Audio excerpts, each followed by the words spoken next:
Hello दोस्तों, I hope आप लोग अच्छे होंगे। आज मैं आपको बताऊंगा कि एलडीसी भर्ती के ऑनलाइन स्क्रूटनिंग फॉर्म में अटेस्टेशन फॉर्म कैसे भरना है। तो अटेस्टेड फॉर्म में सबसे पहले ऊपर की तरफ दे रखा है colour passport size photograph with signature. तो हमें पासपोर्ट साइज फोटोग्राफ यहाँ पर पेस्ट करनी है और यहाँ पर अपना सिग्नेचर करना है। सिग्नेचर इस हिसाब से करना है कि आधा सिग्नेचर हमारी फ़ोटो के ऊपर हो और आधा सिग्नेचर नॉर्मल पेज के ऊपर हो।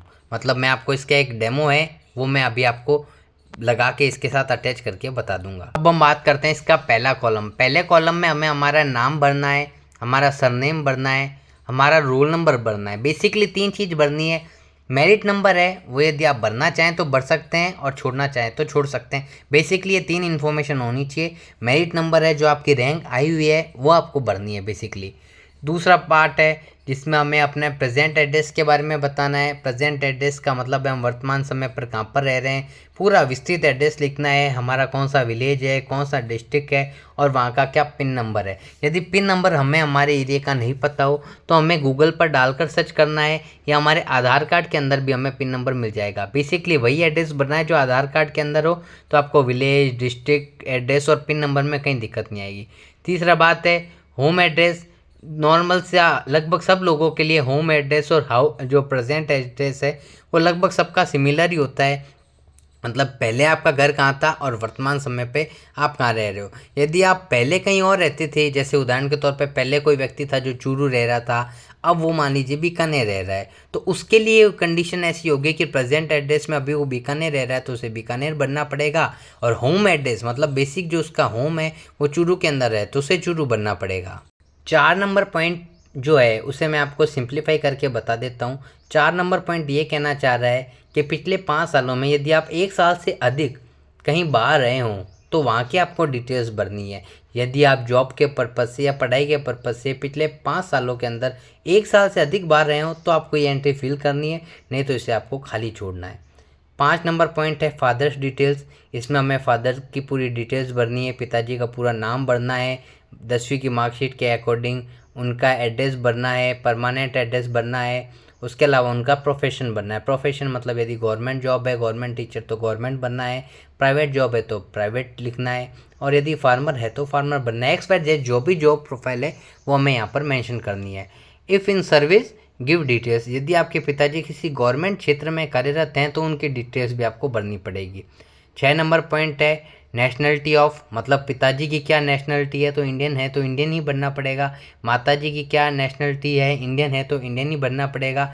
यदि आप शादीशुदा है, महिलाएं और शादीशुदा है तो आपको हस्बैंड की नेशनलिटी भरनी होगी। लगभग सबकी इंडिया ही होगी। और वाइफ है, यदि आप लड़के हैं और आप शादीशुदा हैं तो आपको आपकी वाइफ की नेशनलिटी भरनी होगी इंडिया। यदि आप शादीशुदा नहीं है तो आपको इन दोनों कॉलम्स में मतलब हस्बैंड और वाइफ की जो नेशनलिटी है वहाँ पर NA मतलब नॉट एप्लीकेबल लिखना है। अगला इसी का ही दूसरा पार्ट है place of birth with name of district and state. तो इसमें हमें क्या करना है, तो यदि आप शादीशुदा नहीं हैं तो आपको इसे खाली छोड़ना है। यदि आप शादीशुदा हैं और यदि आप लड़की हैं और आपके हस्बैंड है तो आपको उनकी जो डेट जहाँ पर उनका जन्म हुआ है वो स्थान लिखना है, और अगर आपकी वाइफ है तो आपको आपके वाइफ का जन्म स्थान भरना है। 7 नंबर पॉइंट है डेट ऑफ बर्थ। इसमें हमें हमारी खुद की डेट ऑफ बर्थ भरनी है। जैसे आपकी मार्कशीट जो 10th की मार्कशीट है उसके अंदर जो डेट ऑफ बर्थ दी हुई है उसे आपको भरना है। इसी का B पार्ट है प्रेजेंट एज ऑन एडवर्टाइजमेंट।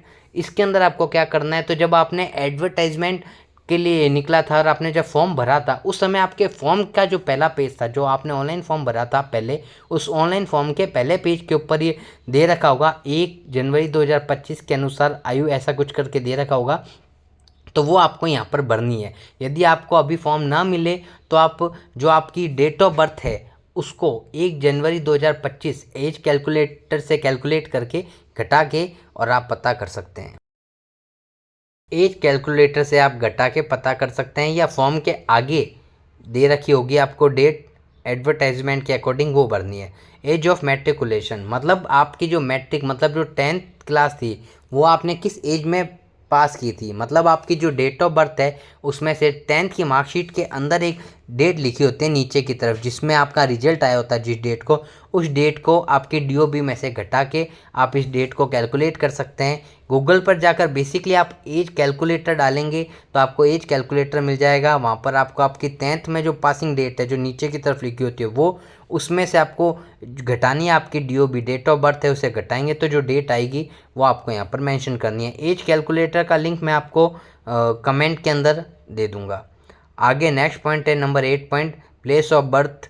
आपका जन्म कहाँ पर हुआ है, किस जगह पर हुआ है, किस डिस्ट्रिक्ट में हुआ है, कौन से स्टेट में हुआ है, ये आपको लिखना है पॉइंट नंबर 8 के ए में। उसके बाद है district and state to which you belong, मतलब आप किस स्टेट से बिलोंग करते हैं, किस डिस्ट्रिक्ट से बिलोंग करते हैं, ये आपको यहाँ पर मेंशन करना है। डिस्ट्रिक्ट का मतलब हो गया किस ज़िले से आप बिलोंग करते हैं, ये आपको मेंशन करना है। 9 नंबर पॉइंट है स्टेट योर रिलीजन, मतलब आप किस रिलीजन से बिलोंग करते हैं, हिंदू हैं, मुस्लिम धर्म से आप बिलोंग करते हैं, जो भी आपका धर्म है वो यहाँ पर आपको मेंशन करना है। यदि आप इसका जो बी पार्ट है वो है यदि आप SC या ST श्रेणी के अंदर आते हैं तो आपको यस करना है, अदरवाइज़ आपको नो करना है। 9 नंबर पॉइंट की जो बी पार्ट है उसके अंदर आपको यदि आप SC ST श्रेणी से आते हैं तो यस करना है, अदरवाइज़ आपको नो भरना है इसके अंदर। अब हम आ गए हैं अटेस्टेशन फॉर्म के बैक पेज के ऊपर, दूसरा नंबर पेज है उसके ऊपर। इसमें आपको अपनी एजुकेशनल डिटेल्स भरनी है। जैसे सबसे पहले आपको आपकी स्कूल का नाम, जो जैसे कॉलम नंबर 1 है फर्स्ट, उसमें एड्रेस है। एड्रेस में सबसे पहले आपको आपकी स्कूल का नाम लिखना है, जो भी आपकी स्कूल है XYZ उसका नाम लिखना है, प्लस उसका एड्रेस भरना है। किस विलेज के अंदर है स्कूल ये मेंशन करना है। यदि विलेज में नहीं है तो आपको डिस्ट्रिक्ट मतलब जिला मेंशन करना है और उसके पिन कोड मेंशन करना है।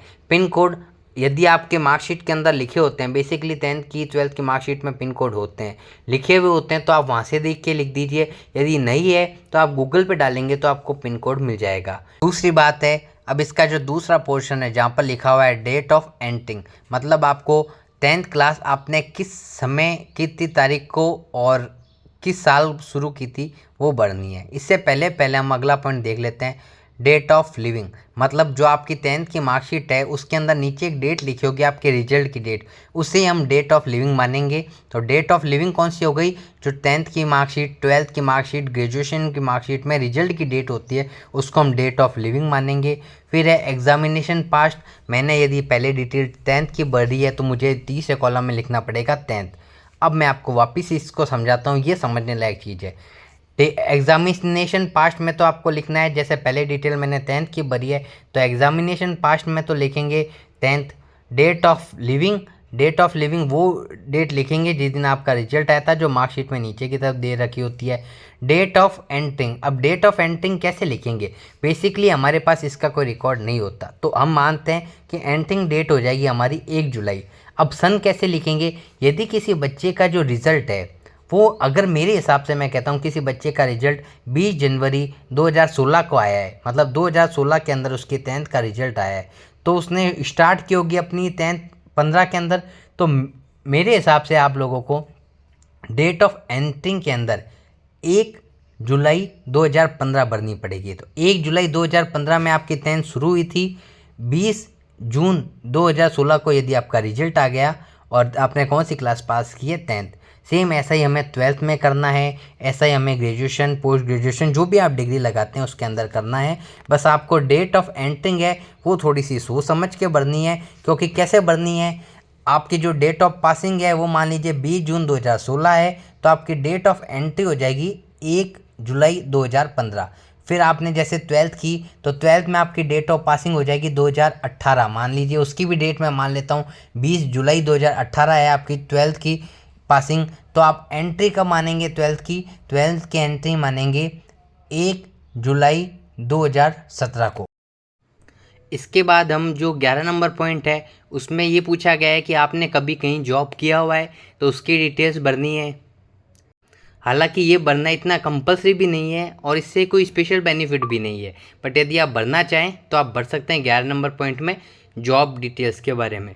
12 नंबर पॉइंट है कि यदि आप पर कभी भी कोई कोर्ट केस चला है, कोर्ट संबंधी कोई कार्रवाई हुई है तो उससे संबंधित डिटेल्स आपको भरनी है। 13 नंबर पॉइंट है, आपको अपनी लोकेलिटी के 2 ऐसे लोगों को नामित करना है, मतलब 2 लोगों के नाम लिखने हैं, संभव हो तो उनसे साइन करवा के उनका एड्रेस भी लिखना है जो आपको जानते हो। नेक्स्ट स्टेप में आपको यहाँ पर जो ये घोषणा आई सर्टिफाइड दैट ये जो लिखा हुआ है यहाँ पर आपको सिग्नेचर ऑफ कैंडिडेट में आपका सिग्नेचर करना है, डेट लिखनी है और प्लेस लिखना है। नीचे जो दे रखा है certificate to be signed by a gazetted officer, तो आपको गजिस्ट्रेड ऑफिसर से यहाँ पर साइन करवाना है, उनकी मोहर लगवानी है, यहाँ पर आपको स्थान और तारीख भी लिखवानी है। और यहाँ पर पहले आपका नाम आएगा, फिर आपके पिताजी का नाम आएगा, फिर वो रजिस्टर्ड ऑफिसर है वो आप लोगों को कितने सालों से कितने महीनों से जानते हैं वो मेंशन होगा, फिर उनकी स्टांप लगेगी और उनका साइन होगा। इस तरह से हमारे अटेस्टेशन फॉर्म का काम कंप्लीट हो जाएगा। अब इसे ऑनलाइन स्क्रूटनिंग फॉर्म में हमें अपलोड करवाना है।